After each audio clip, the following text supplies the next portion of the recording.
안녕하세요, 선생님. 경기도에 살고 있는 단독가구입니다. 올겨울 기초연금을 신청할 예정인데 살고 있는 아파트 이외에 특별한 재산은 없고 유족연금 이외에 별다른 소득도 없지만 최근 아파트 가격이 많이 올라서 걱정이 많습니다. 단독가구 연금 기준액 213만 원이 아슬아슬하거든요. 그런데 궁금한 것이 있어요. 얼마 전 저보다 훨씬 부자인 친구를 만났는데 남편과 함께 기초연금 53만 원을 받았다고 자랑하더라고요.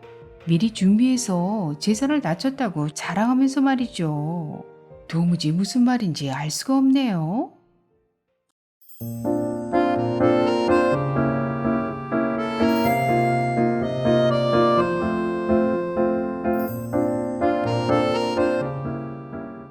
안녕하셨습니까? 행복한 인생 이막 알베르토입니다. 오늘 의뢰인의 경우처럼 기초연금 신청을 앞두고 선정 기준액에 간당간당한 어르신들이 많으실 텐데요.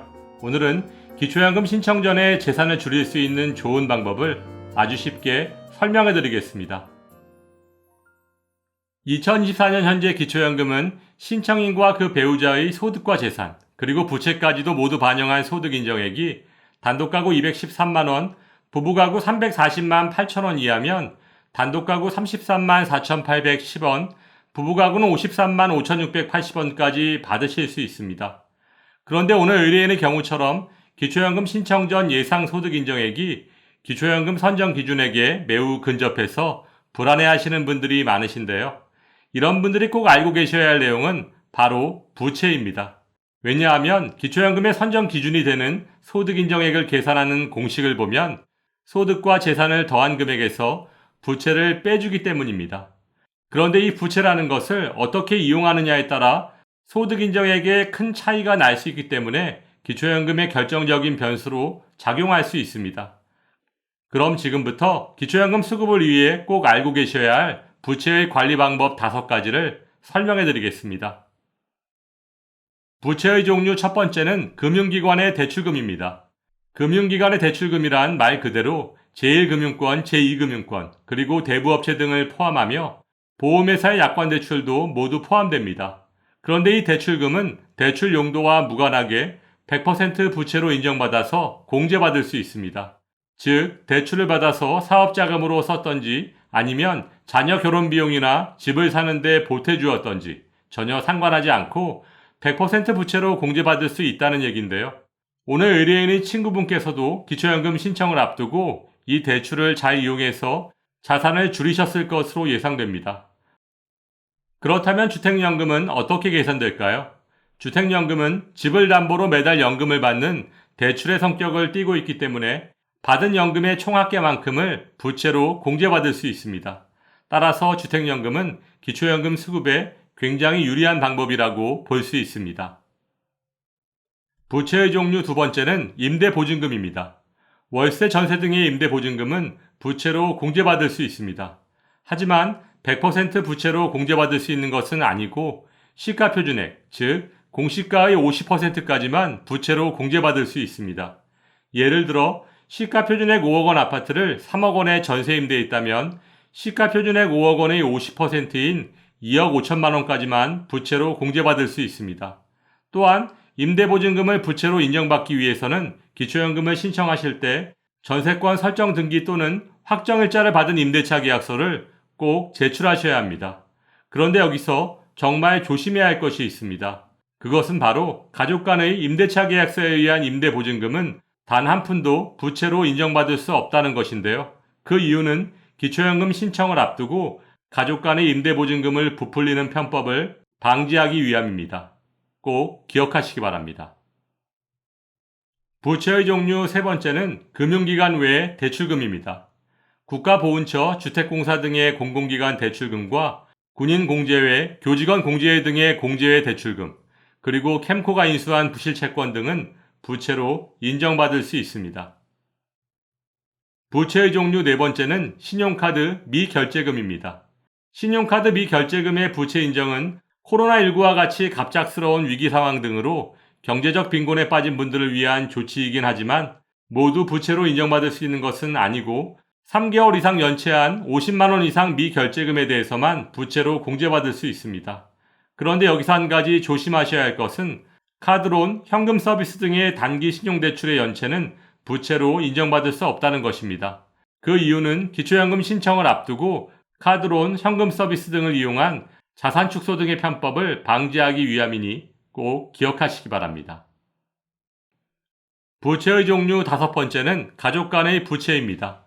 가족 간의 부채, 그 중에서도 가족 간의 차용증에 의한 부채는 원칙적으로 부채로 인정되지 않습니다. 단, 법원 판결로 확인된 개인 간의 부채는 예외적으로 공제받을 수 있습니다. 참고하시기 바랍니다. 이렇게 다양한 부채들을 공제받을 수 있다니요. 참, 그리고 심심하기도 하고 생활에도 좀 보탬이 될까 해서요. 그래서 아르바이트를 하려고 하는데 기초연금에 포함되지 않은 소득에는 어떤 것들이 있을까요? 기초연금의 소득 인정액 계산에 포함되지 않는 소득을 8가지로 나눠서 설명드리면 기초연금에 포함되지 않는 소득 첫 번째는 실업급여입니다. 요즘 같은 고금리 고물가 시대에 직장의 폐업이나 권고사직 등으로 일자리를 잃으시는 분들이 급속히 늘고 있습니다. 하지만 실업급여는 기초연금 계산 시 소득에 포함되지 않으니 안심하고 받으셔도 되고 실업급여는 피부양자 자격과 지역 건보료에도 포함되지 않습니다. 기초연금에 포함되지 않는 소득 두 번째는 주택연금과 농지연금입니다.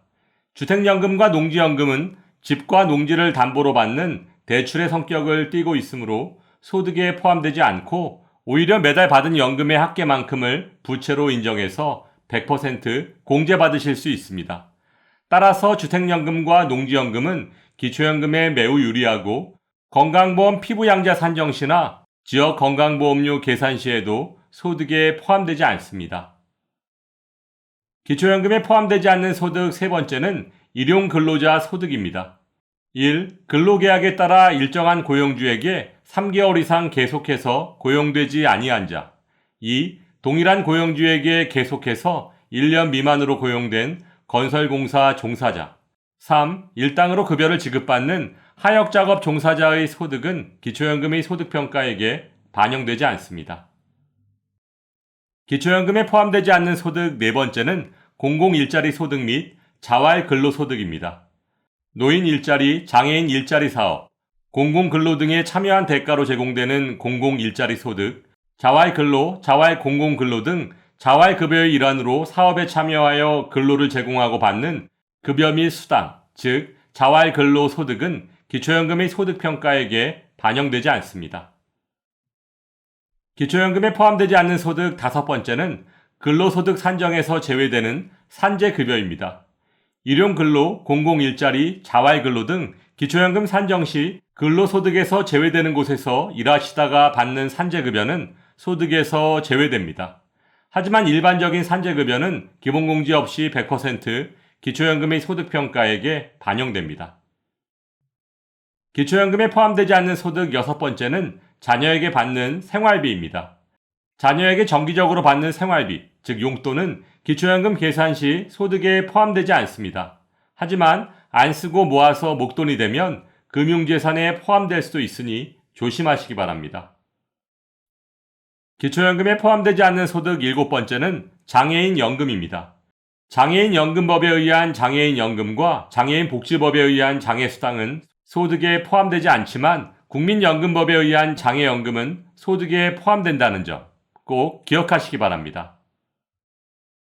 기초연금에 포함되지 않는 소득 여덟 번째는 유공자 생활지원금입니다. 1. 독립유공자에 관한 생활조정수당. 2. 국가유공자에 관한 생활조정수당. 3. 참전유공자에 관한 참전명예수당은 소득에 포함되지 않습니다. 기초연금 40만원 시대. 어르신들의 부채를 미리 확인하셔서 기초연금을 받으시는데 조금이나마 보탬이 될 수 있기를 바라며 오늘도 알베르토가 어르신들의 행복한 인생 2막을 응원하겠습니다. 행복한 하루 되세요. 좋아요, 구독, 그리고 알림과 공유는 좋은 콘텐츠를 만드는 힘이 됩니다.